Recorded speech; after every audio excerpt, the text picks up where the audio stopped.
Good morning. Look what I found. It was upstairs in a box. It's not my original one from 1962. It's one that actually belongs to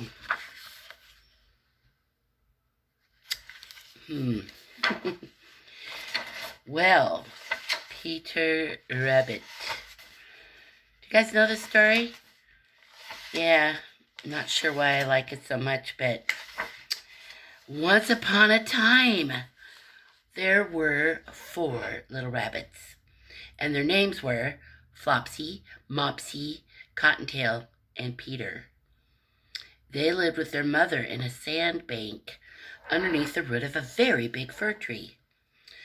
"Now, my dears," said old Mrs. Rabbit one morning, "you may go into the fields or down the lane, but don't go into Mr. McGregor's garden.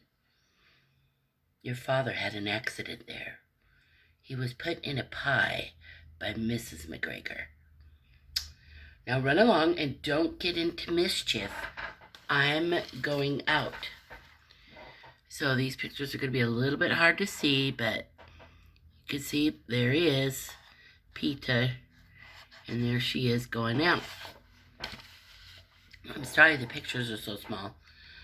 Then old Mrs. Rabbit took a basket and her umbrella and went through the woods to the baker's. She bought a loaf of brown bread and 5 currant buns. Flopsy, Mopsy, and Cottontail, who were good little bunnies, went down the lane to gather blackberries. But Peter, who was very naughty, ran straight away to Mr. McGregor's garden and squeezed under the gate. That little guy. That's just right to the garden. Of course. First, he ate some lettuces and some French beans, and then he ate some radishes. And then, feeling rather sick, he went to look for some parsley. Parsley's good. I grow parsley too. It's good stuff. But round the edge of a cucumber frame, whom should he meet but Mr. McGregor? Mr. McGregor was on his hands and knees planting out young cabbages, but he jumped up and ran after Peter, waving a rake and calling out, "Stop, thief!" Peter was most dreadfully frightened. He rushed all over the garden, for he had forgotten the way back to the gate. He lost one of his shoes among the cabbages and the other shoe among the potatoes. After losing them, he ran on 4 legs and went faster, so that I think he might have gotten away altogether if he had not, unfortunately, run into a gooseberry net and got caught by the large buttons on his jacket. It was a blue jacket with brass buttons, quite new. See him there? There he is. And here he goes, running frightfully fast. And there, see? Getting caught on the gooseberry net. Uh-oh. Peter gave himself up for lost and shed big tears. But his sobs were overheard by some friendly sparrows, who flew to him in great excitement and implored him to exert himself. That means they asked him to try harder. Mr. McGregor came up with a sieve, which he intended to pop upon the top of Peter, but Peter wriggled out just in time, leaving his jacket behind. His blue jacket, I think I always wanted a blue jacket like that. Then he rushed into the tool shed and jumped into a can. It would have been a beautiful thing to hide in if it had not had so much water in it. So Miss Tanya has a watering can too, but it's painted the same color as my house. And then I have a red one too to scare off the bugs. It doesn't really work. Mr. McGregor was quite sure that Peter was somewhere in the tool shed, perhaps hidden underneath a flower pot. He began to turn them over carefully, looking under each. Presently, Peter sneezed. Curtsy chew! Mr. McGregor was after him in no time. Curtsy chew. Wonder if that's how they say it in England, because Beatrice Potter, who wrote these stories, was from England. We just go, hot chow! Right? Yeah, curtsy chew. That's kind of polite, huh? So, Mr. McGregor tried to put his foot upon Peter, who jumped out of a window, upsetting 3 plants. The window was too small for Mr. McGregor, and he was tired of running after Peter. He went back to his work. Peter sat down to rest. He was out of breath and trembling with fright, and he had not the least idea which way to go. Also, he was very damp from sitting in that can. After a time, he began to wonder about going lippity-lippity, not very fast, and looking all around. Except he was still in the garden, right? That's problematic.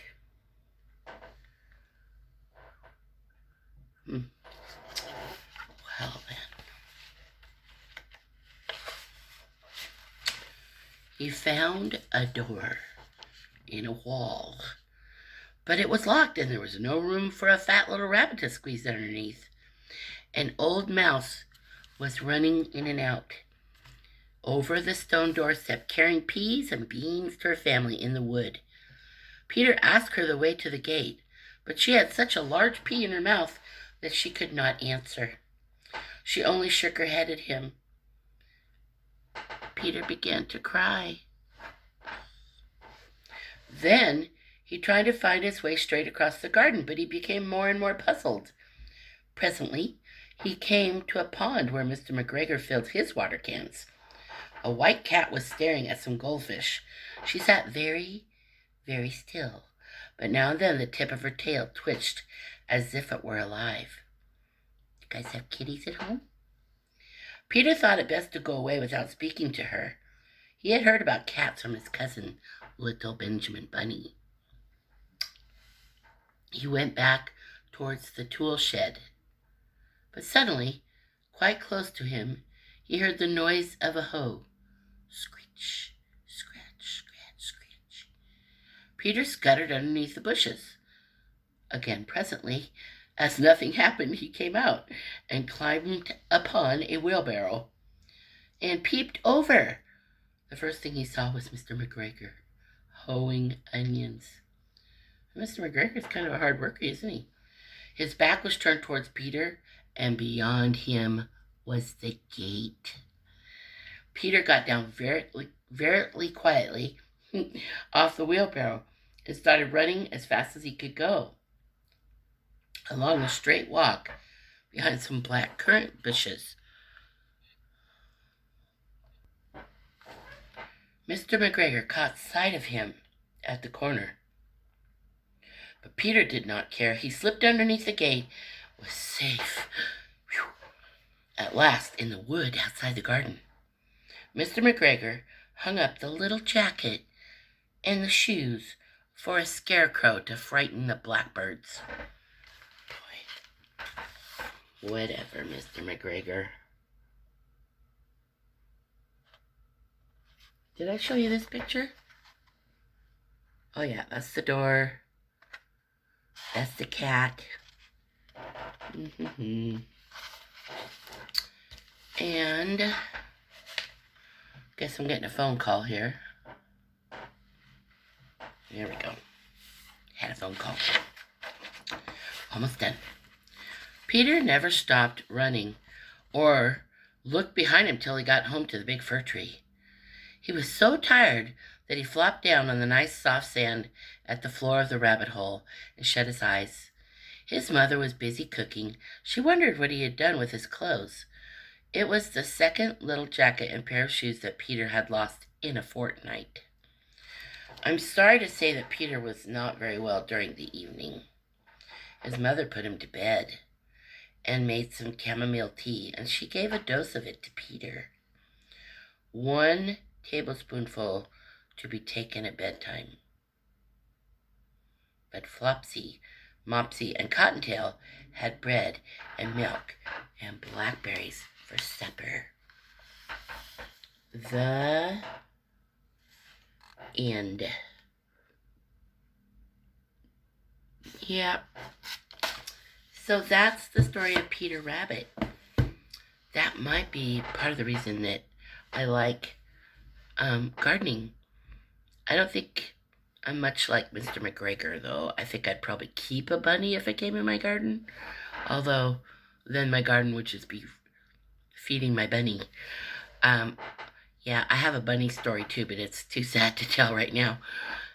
But the thing about gardening is, think about it. You take a little seed that's all dried out, looks like it's dead, and you dig a little hole, and you put the seed in, and then you put dirt on top of that and tap it down. So there's all this heavy weight of dirt on top of a seed, right? You don't think anything's going to happen because it's dead. And then it gets watered, and the sun comes out and warms up the dirt. It gets watered again. The dirt gets heavier and heavier.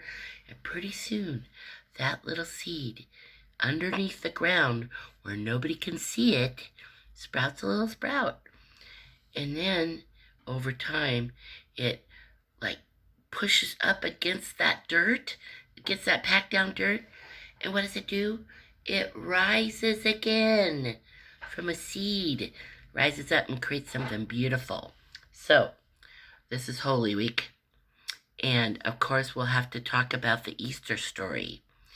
But I just want you to be thinking about what a little seed has to go through to become something beautiful. Yeah, it's a beautiful picture. So, the big gardener, God, has been planting seeds on the earth since time began.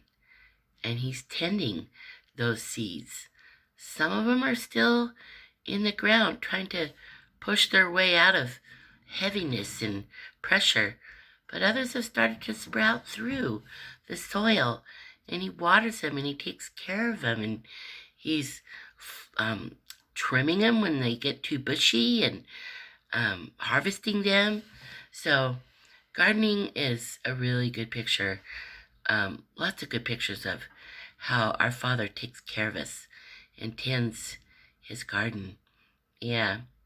So you probably know what happened in the original garden, back there, way back there in the, Garden of Eden. So yeah, we had some conflict back there.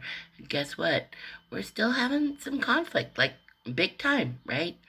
But if you know Jesus, you're going to just be fine. Because either way, we have him.